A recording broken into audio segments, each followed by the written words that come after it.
Отағасы. Қашанғы осылай көшіп қонып жүрмекпіз? Бір жерге бір тұрақтамадық па? Тәйтер. Оны есейт ал. Бұл жер несі жаман? Оң жағында тау. Сол жағында сарқыра баққан өзен.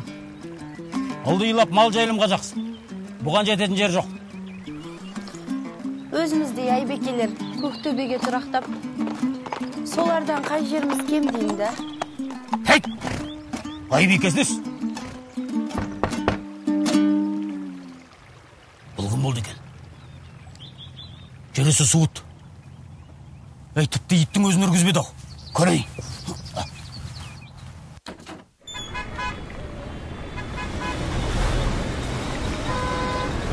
Ассалаумағалейкум, лейтенант Сайлыбаев Пағашар. Ана жерде неғып жүрсіздер? Бұл жерге киіз үй тігуге болмайды. Ана знақты көрдіңіз бе? Неге болмайды? Қазақтың даласы деген кең емес па? Қайда барып тұрам десем де өзім білем. Осында тұрам.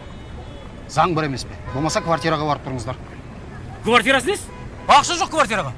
Ипотека деген бәлен жыл күтесің. Пайызы деген аспандап тұр. Қайда барам мен?